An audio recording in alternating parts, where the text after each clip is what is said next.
China on the right side of history over Ukraine war. Foreign Minister. Shanghai. China stands on the right side of history over the Ukraine crisis, as time will tell, and its position is in line with the wishes of most countries, Chinese Foreign Minister Wang Yi said. China will never accept any external coercion or pressure, and opposes any unfounded accusations and suspicions against China, Wang told reporters on Saturday evening, according to a statement published by his ministry on Sunday. Wang's comments came after U.S. President Joe Biden warned his Chinese counterpart, Xi Jinping, on Friday of consequences if Beijing gave material support to Russia's invasion of Ukraine. During the video call, Xi told Biden the war in Ukraine must end as soon as possible, and called on NATO nations to hold a dialogue with Moscow. He did not, however, assign blame to Russia, according to Beijing's statements about the call. Wang said the most important message she sent was that China has always been a force for maintaining world peace. We have always stood for maintaining peace and opposing war, Wang said, reiterating that China will make independent judgments. China's position is objective and fair, and is in line with the wishes of most countries. Time will prove that China's claims are on the right side of history. Also on Saturday, Vice Foreign Minister Liu Yuqing said that sanctions imposed by Western nations on Russia over Ukraine were increasingly outrageous. Chinese official calls sanctions on Russia increasingly outrageous. A senior Chinese government official said on Saturday that sanctions imposed by Western nations on Russia over Ukraine are increasingly outrageous. Vice Foreign Minister Liu Yuqing also acknowledged Moscow's point of view on NATO, saying the alliance should not further expand eastwards, forcing a nuclear power like Russia into a corner. China has yet to condemn Russia's action in Ukraine or call it an invasion, though it has expressed deep concern about the war.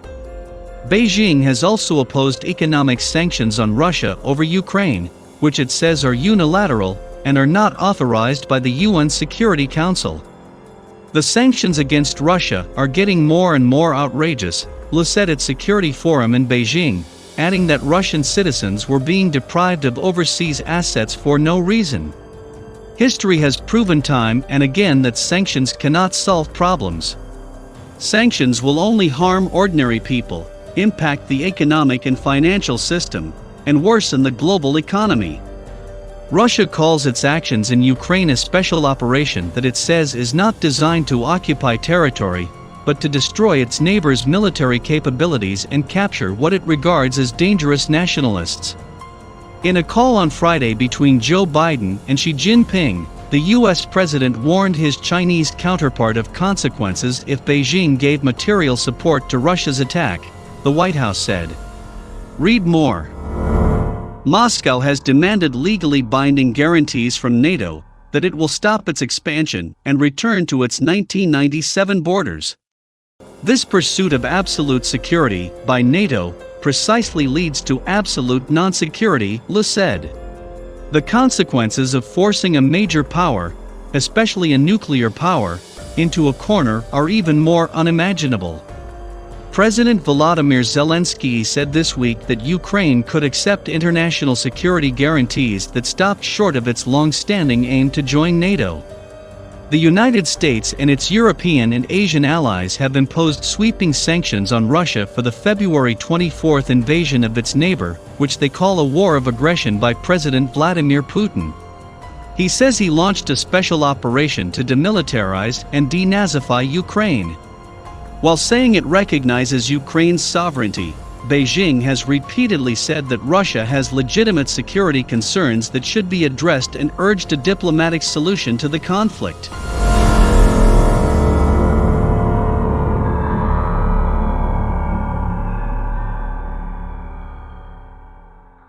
Suggested Turkey transfer Russian-made missile system to Ukraine.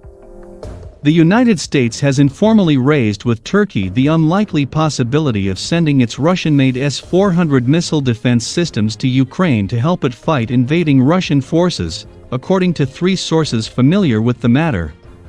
U.S. officials have floated the suggestion over the past month with their Turkish counterparts, but no specific or formal request was made, the sources told Reuters. They said it also came up briefly during Deputy Secretary of State Wendy Sherman's visit to Turkey earlier this month. The Biden administration has been asking allies who have been using Russian-made equipment and systems including S-300s and S-400s to consider transferring them to Ukraine as it tries to fend off a Russian invasion that began on February 24. The idea, which analysts said was sure to be shot down by Turkey, was part of a wider discussion between Sherman and Turkish officials about how the United States and its allies can do more to support Ukraine and on how to improve bilateral ties. The Turkish authorities have not commented on any U.S. suggestion or proposal relating to the transfer to Ukraine of Ankara's S-400 systems, which have been a point of long-standing contention between the two NATO allies. Turkish foreign ministry officials were not immediately available for comment. Turkish sources and analysts said any such suggestion would be a non-starter for Turkey, citing issues ranging from technical hurdles related to installing and operating the S-400s in Ukraine, to political concerns such as the blowback Ankara would likely face from Moscow. Washington has repeatedly asked Ankara to get rid of the Russian-built surface-to-air missile batteries since the first delivery arrived in July 2019. The United States has imposed sanctions on Turkey's defense industry and removed NATO member Turkey from the F-35 fighter jet program as a result. Ankara has said it was forced to opt for the S-400s because allies did not provide weapons on satisfactory terms. U.S. officials are keen to seize this moment to draw Turkey back into Washington's orbit. Efforts to find creative ways to improve the strained relationship have accelerated in recent weeks.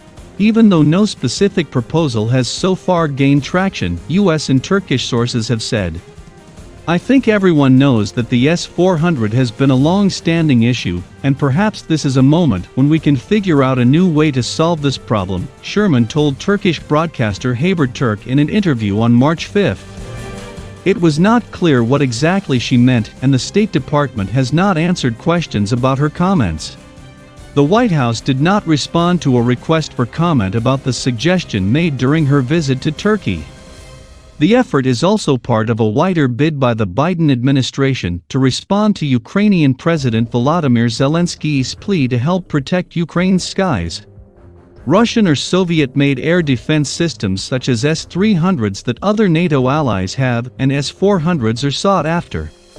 One source familiar with U.S. thinking said Washington's floating of the possibility came as a result of the renewed effort to improve ties at a time when Ankara has been spooked by Russia's invasion of Ukraine.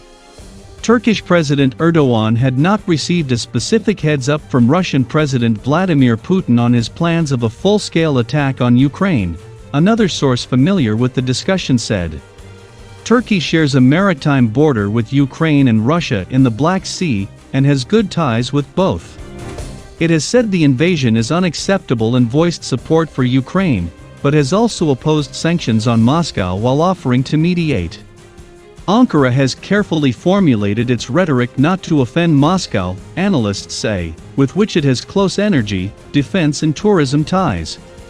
But Ankara has also sold military drones to Kyiv and signed a deal to co-produce more, angering the Kremlin. Turkey also opposes Russian policies in Syria and Libya, as well as its 2014 annexation of Crimea.